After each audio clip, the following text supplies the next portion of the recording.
안녕하세요. 우리가 앞으로 맞이하게 될 일들은 과거에 일어났던 일의 반복일 가능성이 크다라는 얘기를 하고 싶습니다. 우리는 최근에 한국판 잃어버린 20년이다, 잃어버린 10년이다 라는 이야기를 많이 합니다. 이는 다름 아닌 일본을 빗대어서 하는 얘기죠. 일본은 1991년부터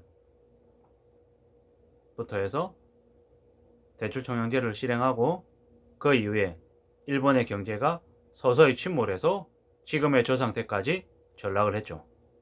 그러한 모습을 보면서 한국이 그대로 그 뒷모습을 따라가고 있다라는 이야기를 많이 하고 있습니다. 물론 일본은 그러면 일본에서만 일어난 독특한 일이었냐? 아니죠. 과거에 미국에서, 유럽에서 일어났던 일들이 일본에 고스란히 일어났던 겁니다. 마찬가지로 한국에서도 이제 앞으로 그러한 일들이 있을 거죠. 그래서 우리는 일본의 사례를 통해서 한국의 미래를 점쳐볼 수 있습니다. 우리가 맞이하게 될 한국이 앞으로의 경제 상황이 어떨지를 얘기해 볼까 합니다. 앞으로 조작과 사기는 엄청 많아질 겁니다. 더욱더 사람들이 궁지로 몰리고 힘들어지고 몰락하고 무너질 겁니다. 무서운 일들이 더 벌어질 거죠.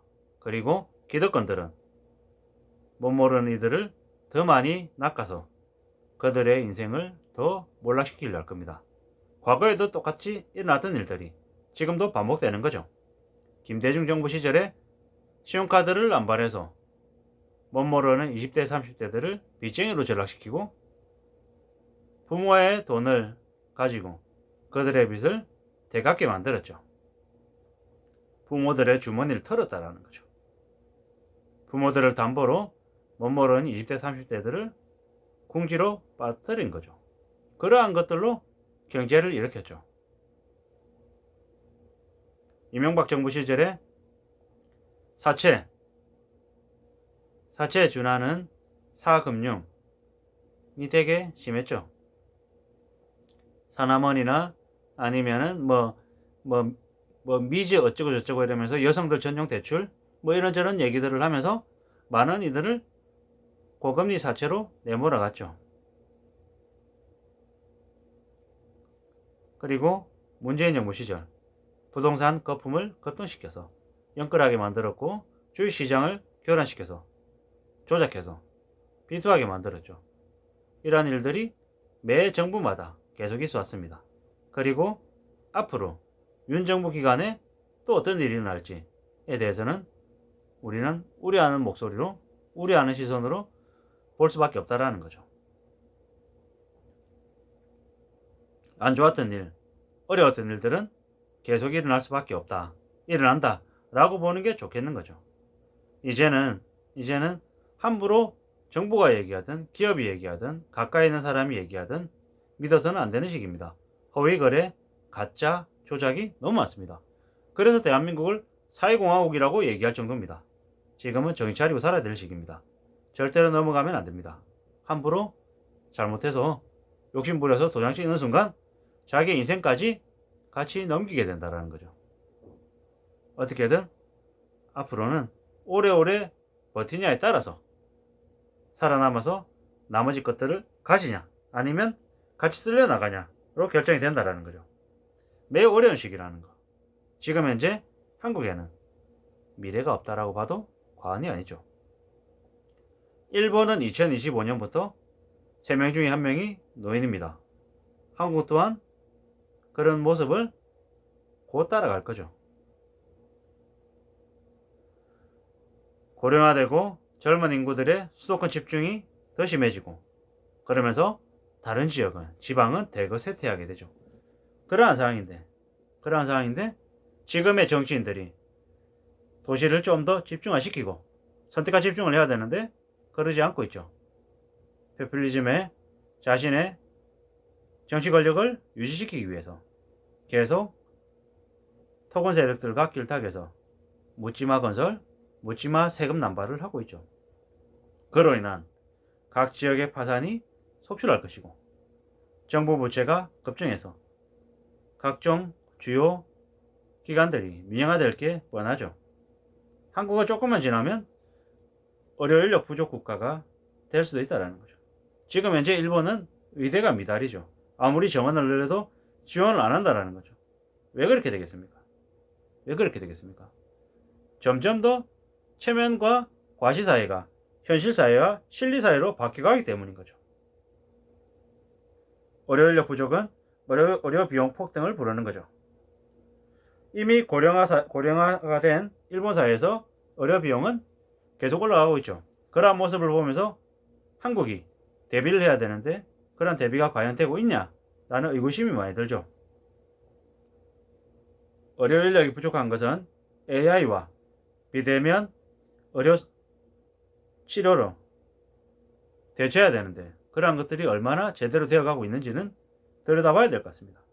그리고 코로나 이후에 생산 인력이 대거 부족해져서 인건비가 폭등하지 않겠냐라는 거죠. 지금의 저출산 문제를 해결하기 위해서 제대로 움직이고 있나 또 한번 되돌아봐야 되는 문제라는 거죠. 지금은 기득권들이 정부가 같이 기업의 이제 직급 체계를 많이 줄였죠. 최근에 사실상 임금은 더 이상 올리지 않고 정년은 늦춰서 최대한 오래 일하게 만들려고 한다라는 거죠. 기득권들과 정부의 속셈이죠. 은퇴 안 시키고 오래 일 시켜서 최대한 연금을 늦게 주거나 아니면 안 주려고 하는 수작인 거죠. 지금의 50대들은 일하는 것보다 더 많은 임금을 받고 있고 나갈 생각이 없죠. 반대로 그들은 20대 30대들을 담보로 자신들의 수입을 보장받고 있다라고 봐야 되는 거죠. 그것도 마찬가지죠. 연금도 50대 586들은 공무원들은 자신의 연금을 보장받죠.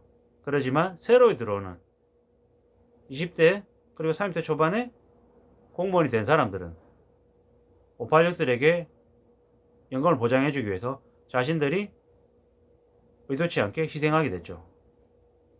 국민연금도 마찬가지인 거죠. 앞으로 점점 더 이런 식으로 양극화되고 젊은 세대들을 희생시켜서 586들이 더 많이 취하는 이런 모습으로 갈 거라는 거죠. 그렇게 되면 대한민국의 20대 30대들이 희망을 가지고 열정을 가지고 세상을 살아갈 수 있겠냐라는 거죠. 또한 20대 30대들이 그렇게 희망을 잃고 기대하지 않고 열정을 잃어버리면 나중에 한국이 잘 될 수가 있겠냐라는 거죠. 아마도 앞으로 한국은 10년, 20년 동안 매우 혹독하고 어려운 시기를 겪을 수밖에 없다라는 거죠. 그렇게 많이 무너지고 몰락하고 뒤집어지면서 한국의 경제가 꽤나 어려워질 걸로 보여진다라는 거죠. 어떻게 될지 앞으로의 우리네 삶이 얼마나 더 힘들어질지는 두고 봐야 될 거라는 거죠. 물론 일본과 다르게 한국은 북한이라고 하는 땅이 있습니다. 지역이 있죠. 북한과의 경제협력, 북한으로의 한국이 진출해서 북한 그리고 북한 위쪽에 연변 또한 몽골 그 이상까지 대륙으로 계속 뻗어나갈 수 있는 대륙 경제 체제를 갖추어서 나름 그래도 한국의 그 암울한 10년, 20년을 극복할 수 있는 그래도 마지막 히든카드는 있지 않냐라는 생각을 하죠. 허나 그것 또한 한국의 정치 그리고 경제 리더들이 현명한 판단과 올바른 결정을 내려야 그런 것들이 가능하지. 지금처럼 자신들의 사리사욕을 차리고 자신들의 이권 다툼, 배임행령, 자리를 이용한 자신의 배만 불리겠다라는 생각만으로는 절대로 그러한 것들이 실현될 수 없죠. 되려 한국은 더 몰락해서 필리핀과 브라질과 같이 망가지는 나라가 될 수도 있다라는 거죠. 일본만큼만 돼도 감지덕질지도 모른다라는 거죠. 앞으로 우리가 살아가는 한국의 상황이 잃어버린 한국판 20년이 될지 아니면 대륙으로 뻗어나가는 제도약하는 한국이 될지는 우리한테 달려있고 우리가 어떻게 마음먹고 우리가 어떻게 리더를 세우고 우리가 팔로 뭐가 되는지에 따라 달려있다라고 보여집니다. 아무쪼록 과거를 통해서 미래를 예측하고 미래를 잘 이끌어 나가는 저와 여러분들이 되기를 바랄 뿐입니다. 이상입니다.